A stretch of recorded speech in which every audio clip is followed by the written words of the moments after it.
श्री इमरान प्रतापगढ़ी जी 15 minute. धन्यवाद सभापति महोदय। कभी सुदामा पांडे धूमिल जी ने कहा था कि एक आदमी रोटी बेलता है, एक आदमी रोटी खाता है, एक तीसरा आदमी भी है जो न रोटी बेलता है न रोटी खाता है, वो सिर्फ रोटी से खेलता है। वो तीसरा आदमी कौन है? मेरे देश की संसद मौन है। सभापति महोदय, वो भी क्या दिन थे जब संसद में देश का बजट पेश होता था तो देश की सड़कें ठहर जाया करती थीं। रेल बजट पेश होता था तो लोगों की उम्मीदें रेल के डिब्बों की तरह पटरियों पर दौड़ने लगती थीं। पूरा देश धड़कने रोक करके वित्त मंत्री और रेल मंत्री को सुना करता था।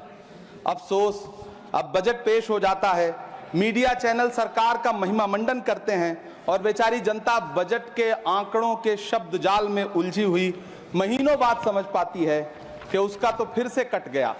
सभापति महोदय, पिछले 2 साल अमृतकालीन बजट पेश किए गए और इस बार एक नई शब्दावली गढ़ी गई है, तुष्टीकरण बनाम संतुष्टीकरण का बजट। सभापति महोदय, सुनने में कितना अलंकारिक लगता है ये शब्द। सोच रहा हूं देश की वित्त मंत्री और प्रधानमंत्री जी से पूछूं कि आखिर किसकी संतुष्टि?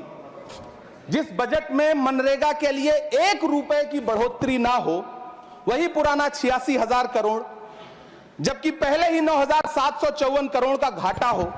जिस मनरेगा से करोड़ों मजदूरों के घर में चूल्हा जलता हो, उस मनरेगा में काम करने वाले गरीब मजदूरों के लिए अगर आपके खजाने से 1 रुपया भी इजाफी नहीं निकल सका तो भला कौन संतुष्ट हुआ साहब? इस देश का गरीब मजदूर या आपके उद्योगपति दोस्त?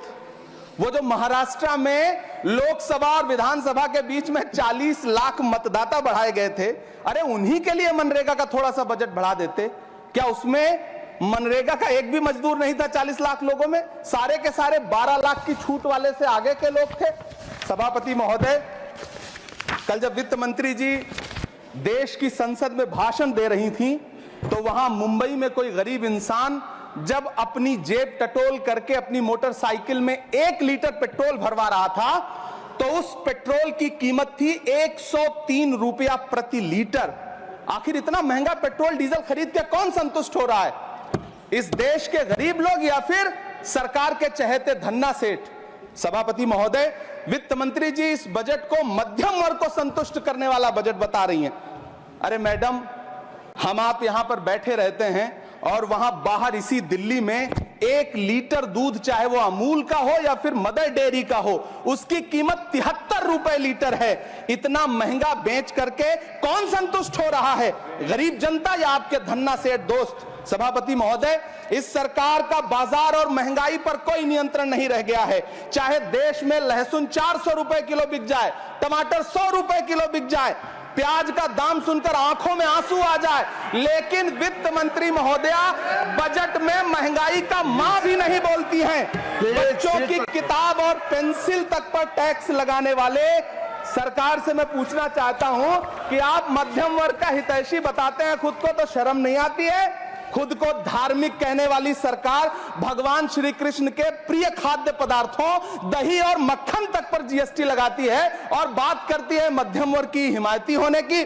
जिंदा रहते हुए जनता से हर चीज पर टैक्स वसूलने वाली यह सरकार कम से कम मरने पर तो लोगों को बख्श देती, लेकिन नहीं, वहां भी लूटना है। अंतिम संस्कार के सामान, अगरबत्ती, धूप बत्ती, केवड़ा जल, चंदन पाउडर, जौ, बताशा, काला तिल, पंचरत्न, कपूर और कफन तक पर टैक्स लेने वाली यह सरकार किस मुंह से खुद को मध्यम वर्ग का हितैषी बताती है? कौन सी संतुष्टि? किसकी संतुष्टि? कदम कदम पर टैक्स देकर लूटने वाली जनता की या फिर जनता से टैक्स वसूल करके धन्ना सेठों का खजाना भरने वाली सरकार की? किसकी संतुष्टि?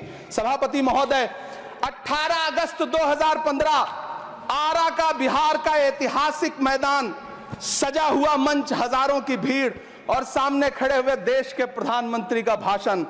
बिहार के भाइयों बहनों, आज मैं बिहार के लिए पैकेज की घोषणा कर रहा हूं। 50,000 करोड़ कर दूं कि ज्यादा कर दूं? अखिलेश भाई, 60,000 करोड़ कर दूं कि ज्यादा कर दूं? 70,000 करोड़ कर दूं कि ज्यादा कर दूं? 80,000 करोड़ कर दूं कि ज्यादा कर दूं? चलो, मैं बिहार को 1.25 लाख करोड़ का पैकेज दे रहा हूं। 10 साल हो गए सभापति महोदय, वही ढाक के 3 पात, बिहार आज भी विकास की बाट जोह रहा है। भाषण आज भी प्रधानमंत्री जी के यूट्यूब चैनल पर सुना जा सकता है। जो झूठ बोल के करता है मुतमईन सबको, वो झूठ बोल के खुद मुतमईन नहीं होता। सभापति महोदय, ये तो राहुल जी का असर है। कौन सा शब्द सर, कौन सा शब्द? झूठ। ठीक है सर, मिथ्या बोल करके, जो मिथ्या बोल के करता है मुतमईन सबको, वो मिथ्या बोल के खुद मुतमईन नहीं होता। ये राहुल जी का असर है। जो मखाना बोर्ड की घोषणा हुई, अखिलेश जी आपको याद होगा, भारत जोड़ो न्याय यात्रा में 30 जनवरी 2024 को बिहार के रंगभूमि मैदान में राहुल गांधी जी का पूर्णिया में भाषण था और उसमें मखाना को लेकर उन्होंने आवाज उठाई थी। यह उनका असर है कि आपको मखाना बोर्ड बनाना पड़ा, वरना तो आप मैखाना बोर्ड बनाने वाले लोग हैं। सभापति महोदय, बिहार को झूठे पैकेज और चुनावी दिलासे देना बंद करिए।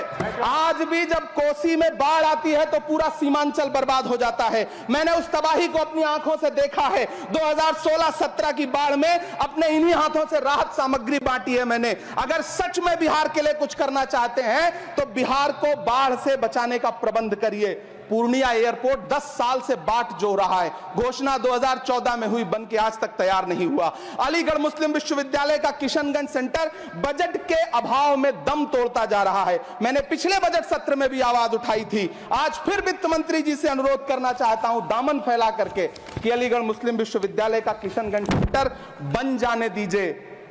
आखिर कौन सी नफरत है? यह मुल्क हमारा भी है। इस मुल्क की मिट्टी में हमारा भी खून पसीना शामिल है। हमसे इतनी भी क्या नफरत? रिश्तों की ये नाजुक डोरें तोड़ी थोड़ी जाती हैं। अपनी आंखें दुखती हो तो फोड़ी थोड़ी जाती हैं।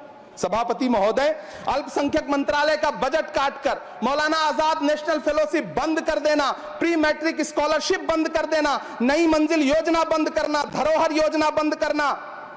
2024-25 के बजट में माइनॉरिटी मिनिस्ट्री के लिए 3183 करोड़ रुपए की घोषणा हुई, लेकिन देश को हैरत होगी कि बाद में समीक्षा करके लगभग आधा कर दिया गया, 1868 करोड़ रुपए। मुझे सरकार से पूछना है कि कौन संतुष्ट हुआ? इस देश का अल्पसंख्यक संतुष्ट हुआ है या आप संतुष्ट हुए? किसका संतुष्टिकरण? सभापति महोदय, मैं प्रधानमंत्री जी से कहना चाहता हूं कि आप ही ने 1 मार्च 2018 को किंग अब्दुल्ला को, जॉर्डन के किंग अब्दुल्ला को मेहमान बना करके इसी दिल्ली में एक कॉन्फ्रेंस में कहा था कि मैं मुसलमानों के एक हाथ में कंप्यूटर और दूसरे हाथ में कुरान देना चाहता हूं। कंप्यूटर देने की बात तो छोड़िए, पढ़ाई के लिए जो स्कॉलरशिप मिल रही थी उसको भी छीन लिया आपने। किसको संतुष्ट करने के लिए? हम समझते हैं इस साजिश को। आप माइनॉरिटी मिनिस्ट्री का बजट काटते काटते एक दिन मिनिस्ट्री को ही बंद कर देना चाहते हैं। वो जहर देता तो सबकी नजर में आ जाता, सो ये किया कि हमें वक्त पर दवाएं न दी।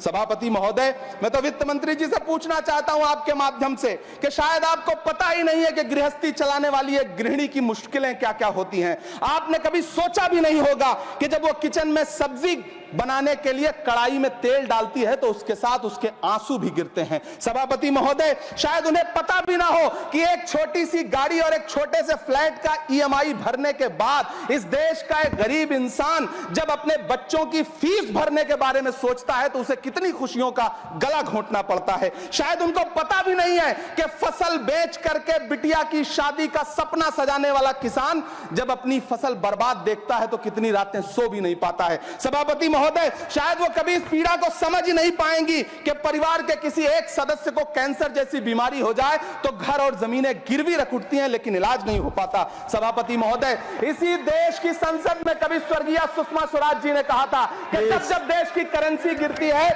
तब देश की प्रतिष्ठा गिरती है। एक तरफ कोलंबिया जैसा छोटा सा देश और उसके प्रधानमंत्री गुस्तावो पेत्रो खड़े हैं जो कोलंबिया के नागरिकों को हथकड़ी लगाकर लाने वाले जहाज को अमेरिका बैरंग वापस लौटा दे रहे हैं, और दूसरी तरफ हमारे प्रधानमंत्री जी खड़े हैं जो बेड़ी और हथकड़ी लगा करके लाए गए बेटों के अपमान पर एक शब्द नहीं बोल रहे।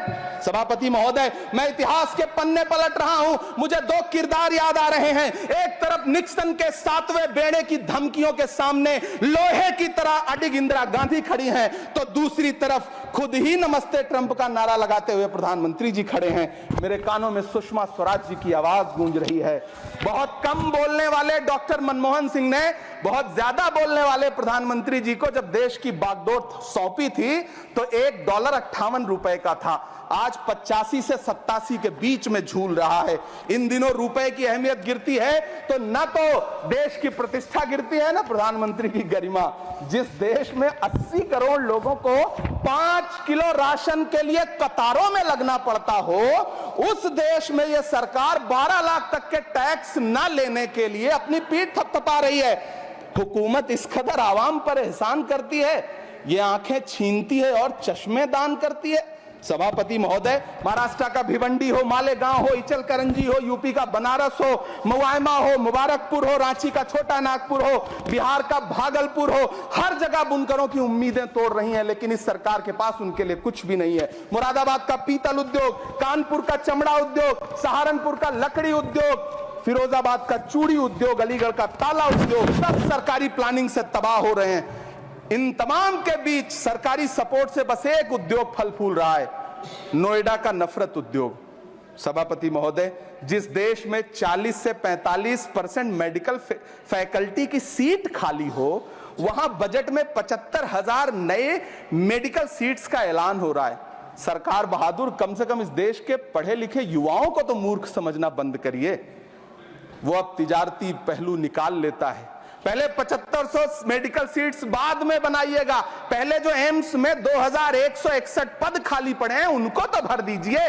वो अब तिजारती पहलू निकाल लेता है। मैं कुछ कहूं तो तराजू निकाल लेता है। मैं इसलिए भी तेरे फन की कद्र करता हूं तो झूठ बोल के आंसू निकाल लेता है। सभापति महोदय, फिर झूठ आया है, मैं उसे मिथ्या कर दे रहा हूं। शायरी में बार बार आ जाता है, क्या करूं महोदय। काश ये बजट, सभापति महोदय, वो एक शब्द मैं मिथ्या कर दे रहा हूं सर, वो एक शब्द को हटा दीजिए। ध्यान रखें, ऐसे जो भी शब्द होंगे आपके वहां। सभापति महोदय, काश ये बजट बीपीएससी के पेपर लीक की शिकायत करने वाले नौजवानों पर बरसती हुई पुलिस के लाठियों पे, जख्मों पर मरहम लगा पाता।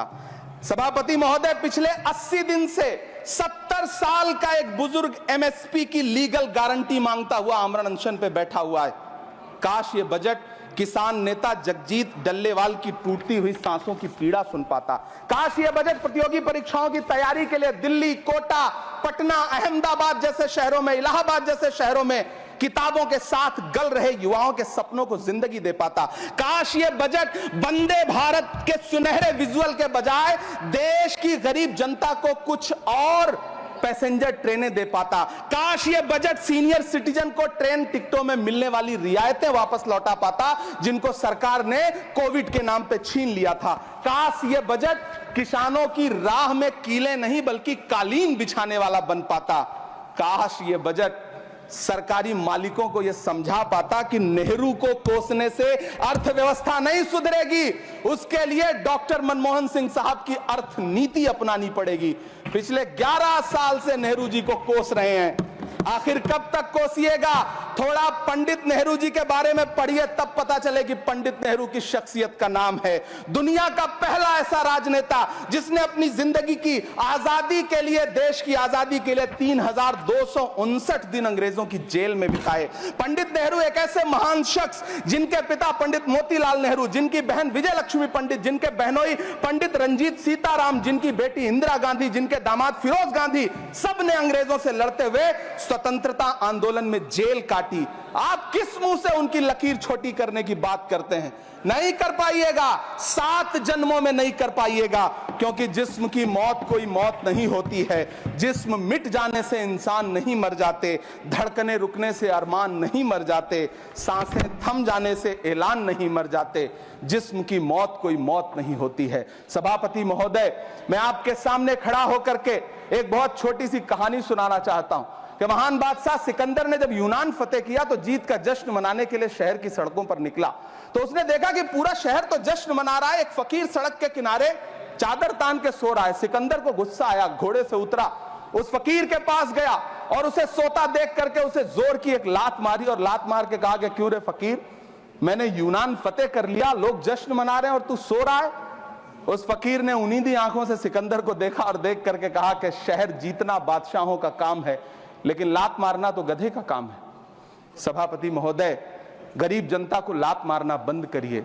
यह अमीरों के लिए बनाया गया बजट है, यह निराशाजनक बजट है। हम अमृतकाल सुनते आ रहे थे, यह अमृतकाल इतनी जल्दी समाप्त हो गया कि अब अमृत काल का कोई नाम तक नहीं लेना चाहता है। इसलिए मैं इस सदन में खड़ा होकर के देश की वित्त मंत्री महोदया से कहना चाहता हूं कि आपने अल्पसंख्यकों के बजट में जो कटौती की है उसको बहाल करिए। आपने मनरेगा को जो स्थिर रखा है उसका घाटा 9,754 करोड़ है, कम से कम उतना बढ़ा करके फिर से उसे बहाल करिए। नौजवानों के लिए रोजगार दीजिए, किसानों को एमएसपी की लीगल गारंटी दीजिए। यही मैं आपसे अपील कर रहा हूं। धन्यवाद सर, आपने इतना जो समय दिया उसके लिए।